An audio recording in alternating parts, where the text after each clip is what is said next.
উজিরালির লোকজন, ডানের লোকজন আমাদের মহিউদ্দিন সাহেবের আর আমাদের উপরে হামলা করতেছে। আওলাদের লোক এই যে দেখ, এই যে জিনিস লিয়া, এই যে উজিরের লোকজন।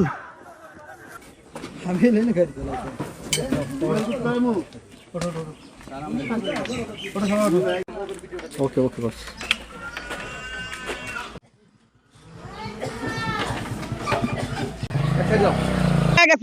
আমাকে যদি জগের নিয়ে থাকতো পরশুদিন ব্যাটক দিতাম না। আমরা বলছি ভোট চাওয়ার অধিকার সবারই আছে, ভোট চাওয়া যাক, যার যেন ভালো লাগে ভোট দিব। আমরা চাই শান্তিপূর্ণভাবে নির্বাচন হোক, যার ভাগ্যে যেটা আছে হইবই। আজকে আবার এই যে এই ফুটবলের সমর্থক যারা, হেরা আবার আজা ভোট চাইতে গেছে, মিছিল মনে করেন ব্যাংক পার্টি লয়ে গেছে, ফোলাফান সবাই ব্যাংক পার্টি এবারে আনন্দের ঠেলা মনে করেন একটু ফোলাফান পর্যন্ত দৌড়ে গেছে মতন মনে করেন ওরা ঢুকতে না ঢুকতেই এই ককলেট মারতে আছে, গুল্ডি করতে আছে, ভিডিও আছে, ভিডিও আপনাকে দিমু। ঘটনা হচ্ছে আমরা ফুটবলের সমর্থক, আমরা আজকে ভোট প্রচারণার জন্য আসছি। আমরা ব্যান্ড পার্টি ঢোল পটাকন নিয়ে ভোট চাচ্ছিলাম সাধারণ জনগণের কাছে। তো অতর্কিতভাবে মুন্সিকান্দি গ্রামে ঢোকার পরে আমাদের পিছ থেকে 20 থেকে 30 জন অস্ত্র এবং চকলেট নিয়ে আমাদের পিছনে হামলা করে এবং ওরা বলে যে ফুটবলের সমর্থক যারা আসছে একটারও জীবিত যাইতে দেব না, এটা বলে আমাদের পিছনে উজিরালি লোকজন এবং আল্লাদ মোল্লার লোকজন আমাদের উপর হামলা করে। রতন সাহেবের ওরা সমর্থন। তারপরে ওরা ছিল 20-30 জনের মতো, অস্ত্র সহ এবং চকলেট সহ। এরা রতন সাহেবের ধানের শীষের আওলাদের লোক এবং উজিরের লোক। আমাদের আহত কয়েকজন হয়েছে, কিন্তু আপাতত আমাদের সামনে 3 জন আছে, আর 2-3 জন হসপিটালে পাঠাই দিছি। আমার নাম রিয়াদ মল্লিক। আজকে কিছুদিন আগে পরশুদিন উজিরালি এবং আওলাদ মোল্লা দানের শীষের ভোট চাই গেছে আমাদের বেরকান্দি, উত্তর বেরকান্দি দুনো গ্রামে। কেউ কোনো কিছু বলে নাই, হ্যাঁ দানের শীষ মার্কা ভোট চাইতে আইছে, ভোট চাইতেই পারে স্বাভাবিক।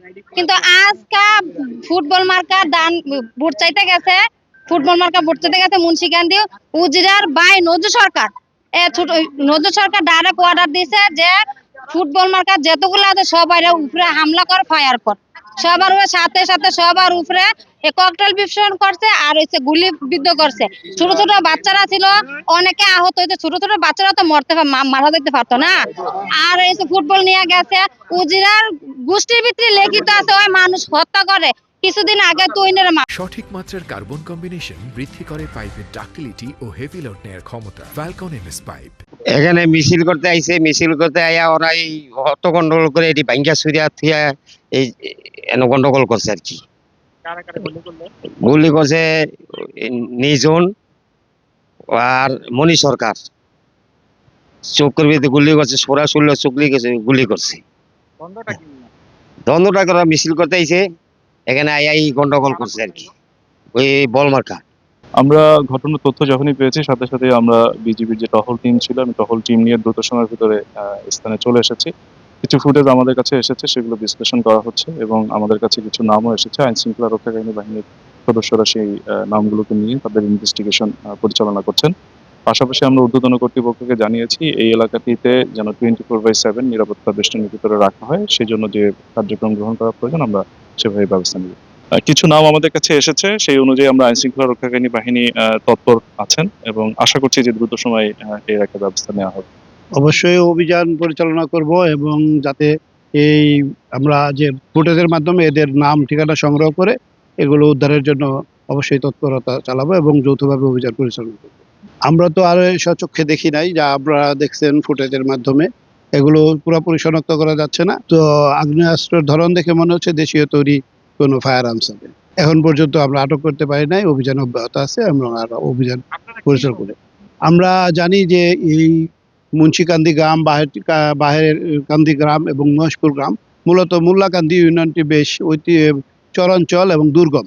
এখানে ঐতিহ্যগতভাবে বা বংশ পরম্পরায় তাদের মধ্যে বিরোধ চলমান, এক গ্রামের সাথে আরেক গ্রামে বিভিন্ন বিষয়ে।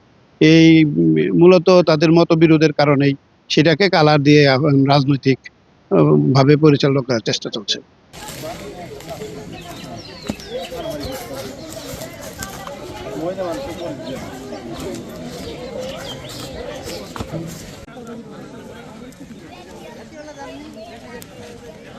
না না, হ্যাঁ হ্যাঁ। যমুনা সব হোয়াটসঅ্যাপে পাঠাইলো আপা, বুঝছেন? এমন এলাকায় আছি সেটাই, এটা একটু আইটি, বুঝছেন?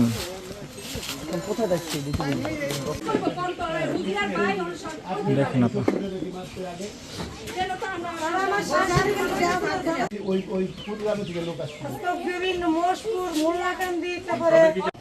তারা মনে করে যে ওই বাজারটা আপনাদের খুব দরকারি, ওই বাজারটা আপনারা যাইতে পারেন না, তারা মনে করে যে ফকরের হানা দেবেন, আমরা দেবেন, এই যে এত বস্তু আমরা কি জন্য যেহেতু কত বিটি বিটি